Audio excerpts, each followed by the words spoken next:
अमूमन तो ऐसे होता है कि पहले 11 बनती है फिर ही आप 15 बनाते हैं, लेकिन यहाँ पर 11 भी समझ नहीं आ रही, 15 भी समझ नहीं आ रही है। और ये कोई हैरत की बात नहीं है, पाकिस्तान टीम का ख्वाह कोई बड़ा टूर्नामेंट हो, ख्वाह कोई सीरीज़ का मैच हो, जब भी ऐसा होता है स्क्वाड एवरी टाइम हमें सरप्राइज़ ही करता है। लेकिन अभी जो स्क्वाड हम देख रहे हैं इसमें से क्या फेवरेट 11 हो सकती है? देखिए बात यह है कि अब ये जो इतनी ज़्यादा ख़बरें हैं पाकिस्तान क्रिकेट में, एक तो ये है कि अब ये कौन बताए कि टीमें कितनी बनती हैं, क्या सिलेक्टर्स उसमें उस एतमाद में रहते हैं, बहस मुबाहिसे का हिस्सा होते हैं या नहीं होते हैं, कितने सिलेक्टर सेलेक्ट करते हैं, तो ये तो एक आप जब आप खोलते जाइए तो ऐसी वो क्या उसको कहते हैं कि आप किसी एक ऐसी जादू नगरी में जाते हैं ना, तो आपको हर कदम पर एक नया जादू नज़र आता है। तो ये तो ऐसी जादू नगरी है पाकिस्तान क्रिकेट बोर्ड कि आपको ये पहले तयन करना पड़ेगा कि ये टीम किसने बनाई, कितने लोगों ने बनाई,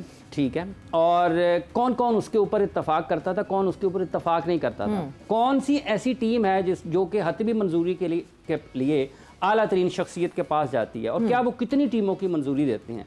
तो ये बुनियादी सवालात हैं। ये खिलाड़ी यही हैं पाकिस्तान के पास, खिलाड़ी यही हैं जो ये खिला रहे हैं, ठीक है। ये अब उसके बाद मुंतखब करते हैं उसमें से कि यार सूट कौन करता है जी, कौन सूट करता है। मतलब अगर माइक हैसन के आने से अगर उसने ये कहना है, मतलब क्या सितम है और क्या जुल्म है, लोग इसको पसंद नहीं करेंगे, लेकिन ये जुल्म नहीं है कि अगर माइक हैसन ये कह दे कि मैंने शादाब खान का इंतज़ार करना है और मैंने उस वक्त तक इंतज़ार करना है जब तक मैं ज़िंदा हूँ, मेरी सांसें चल रही हैं पाकिस्तान क्रिकेट के साथ, और उस वक्त तक हम कोई वाइस कप्तान नहीं लगाएंगे, उसका कोई मुआविन मुकर्रर नहीं करेंगे, तो क्या जुल्म होगा पाकिस्तान की क्रिकेट इससे ज़्यादा। सी इससे इस यहीं से आपके पास वो जो आपके सामने रास्ता है ना, जो तयन करते हैं आप, जो आपको रास्ता नज़र आता है, तो वो तो यही है कि आपके पास इस फैसले आपने पहले गैरी और उसके ऊपर डाल दिए, गिलेस्पी के ऊपर और गैरी क्रिस्टन के ऊपर।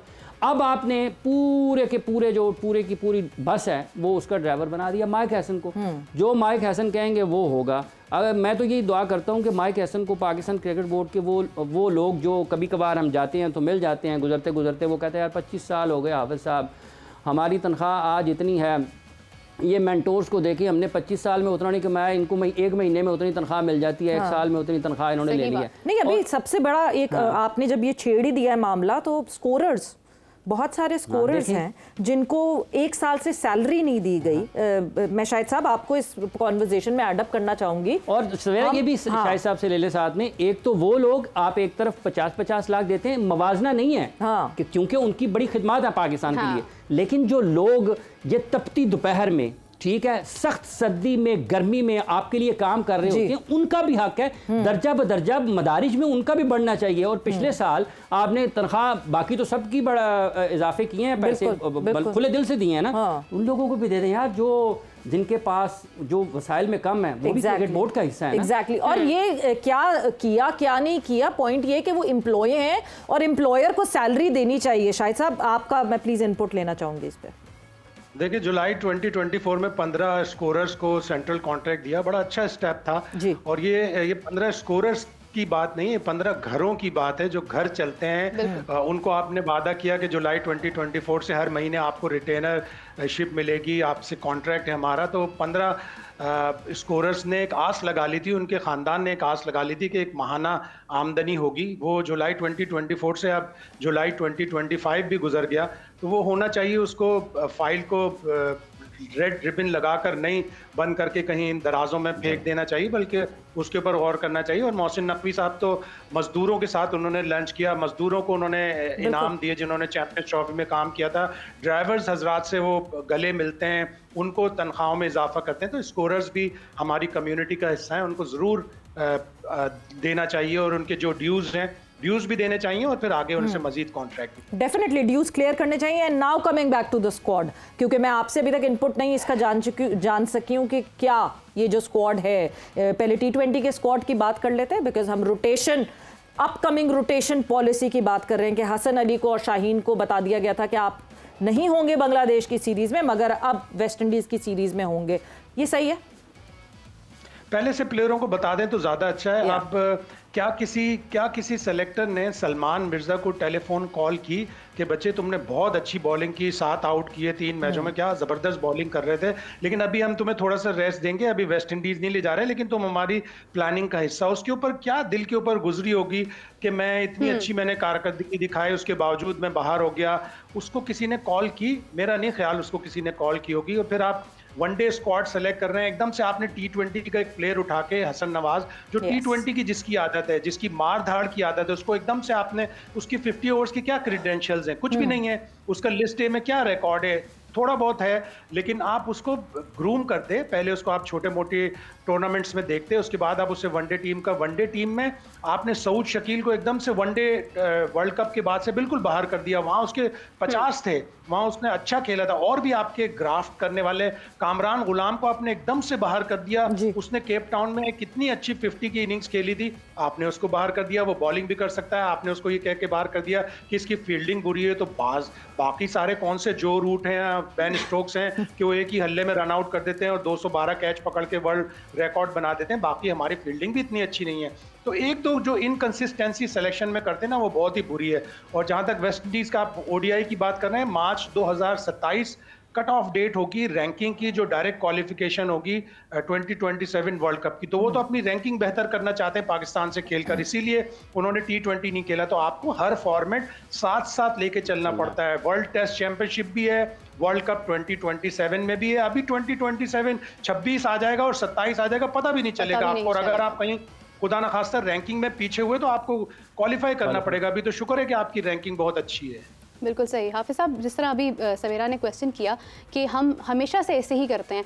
देखिए, हम जज्बात के साथ खेलते हैं, खिलाड़ियों के भी जज्बात होते हैं। मैं तो खैर फॉर्मेट से थोड़ा हटकर बात करना चाहूँ तो मैं टेस्ट की एग्जांपल दूंगी कि साजिद खान इतना एक शख्स एक रिगरसली आपको खेलता हुआ नज़र आ रहा है, लेकिन जब उसको सेलेक्ट करने की बात आती है तो आपको दूसरे चेहरे नज़र आते हैं। शादाब की बेजा हिमायत करना और फिर उन लोगों को बिल्कुल पीछे कर देना जो एक स्टेप बाय स्टेप एक प्रोसेस के थ्रू सामने आए हैं, ये क्यों ऐसा हो रहा है और ये कौन पूछने वाला है इन सवालात के जवाब? देखिए, एक बात यह है कि जैसे अभी जब आपने किसी को खिलाना होता है ना, तो जैसे अभी शाहिद हाशमी साहब फरमा रहे थे उसके बारे में, कामरान गुलाम की फील्डिंग के बारे में, इस टीम में ना वनडे स्क्वाड की इससे मिलती जुलती है, इससे भी सख्त बातें और खिलाड़ियों के बारे में भी ज़ेर बहस रहती हैं फील्डिंग के एतबार से।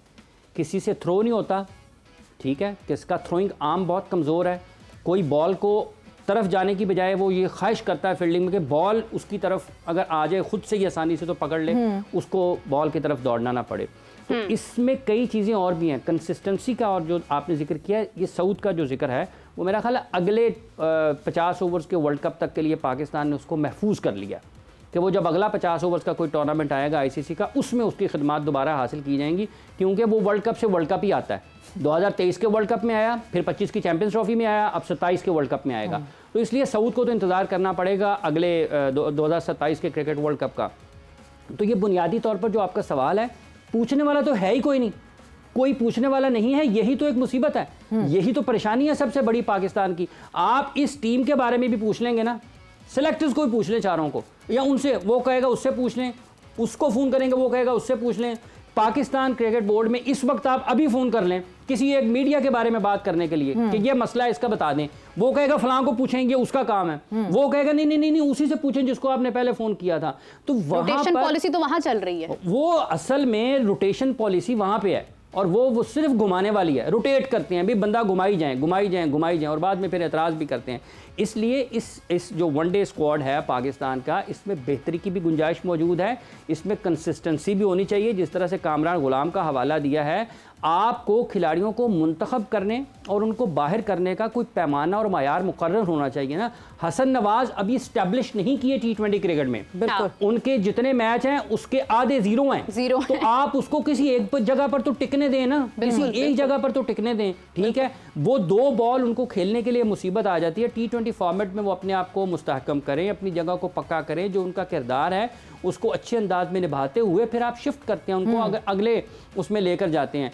उसको खराब कारकर्दगी की बुनियाद पर टीम का हिस्सा है, ठीक है जी। मोहम्मद हारिस खराब कारकर्दगी की बुनियाद पर टीम का हिस्सा है। साहिबजादा फरहान को एक मिलेगा मैच, ये फैसला नहीं कर पा रहे कि यार साहिबजादा को साइम की जगह पर खिलाएं या फखर की जगह पर खिलाएं। फैसला किसके बारे में करते हैं? जिन्होंने सबसे ज़्यादा आउट किए हैं, इनको सबसे ज़्यादा आसान है कि जी शाहीन और ये वापस आ रहे हैं, लिहाजा इनको, ये कौन सी सिलेक्शन कमेटी है, ये कौन सी सिलेक्शन कमेटी है? इसके लिए ये फैसला करना मुश्किल है। शाहिद साहब आखिरी, क्योंकि 2 मिनट रह गए, शाहिद साहब हसन नवाज की जिस तरह हाफिज़ ने बात की है, बहुत इंपॉर्टेंट होता है आप अपने यंगस्टर्स को वो कॉन्फिडेंस मुसलसल देते रहें, बट कॉन्फिडेंस इस तरह नहीं दे सकते कि आप उनके कॉन्फिडेंस जहां वो रन्स ना बना सकें, शैटर होता चला जाए। बांग्लादेश की series was not easy because of the conditions, इन लड़कों को कंडीशंस नहीं समझ आई थी, बट वेस्ट इंडीज की series would be tougher than that. बिल्कुल ऐसा ही है, जिस तरह उन्होंने ऑस्ट्रेलिया से मार खाई है, 4 मैच हार गए, 5वां भी हारेंगे तो वो सारा बदला पाकिस्तान के ऊपर निकालेंगे, सारा गुस्सा पाकिस्तान के ऊपर निकालेंगे। वनडे में उन्होंने अपनी रैंकिंग बेहतर करनी है, वनडे में वो हेल बेंट होंगे कि अपनी रैंकिंग बेहतर करें, 3 में से कम 2 मैच जीतें ताकि 2 या 3 दर्जे उनकी रैंकिंग बेहतर है। तो हमें छोटी छोटी चीज़ें, अच्छी चीज़ें करते हैं, 5-6 बुरी चीज़ें कर देते हैं, 5-6 अच्छी चीज़ें करते हैं, 5-6 बुरी चीज़ें कर देते हैं। अगर एक प्लेयर सलमान मिर्जा ऐड हो जाता है स्क्वाड का, 16 प्लेयर कर लेते हैं, उसका दिल तो रह जाता कि यार मैंने अच्छी परफॉर्मेंस की है, मुझे 16 में रखा है, तीनों मैच नहीं खिलाते, उसको नहीं खिलाते, उसको बेंच पे बिठा के रखते, कहते तुम ग्रूम हो। ऑस्ट्रेलिया क्या करता है, मिच ओवन 4 साल से T20 ऑस्ट्रेलिया में खेल रहा था, उसे लाए, कैसा मैच्योर होके आया। जॉश इंग्लिश 3 साल से ट्रेवल कर रहा है ऑस्ट्रेलिया टीम के साथ, कैसा मैच्योर होके आया। सारे प्लेयर वो मैच्योर करते हैं। हमें अपने प्लेयरों को मैच्योर करने की जरूरत है, उन्हें कॉन्फिडेंस देने की जरूरत है। अगर हम ये नहीं करेंगे तो और फिर वही एशिया कप वाला मामला, अगर हम अपनी क्रिकेट अच्छी नहीं करेंगे, अगर हमारी टीम बड़ी टीमों को नहीं हराएगी, तो फिर हमसे लोग इसी तरह का रवैया रखेंगे जिस तरह इंडिया रखता है। बिल्कुल, और जब तक परफॉर्मेंसेज अच्छी नहीं होंगी आप वो रिस्पेक्ट गेज ही नहीं कर सकते in the cricketing fraternity. But Shahid sahab, thank you for joining in.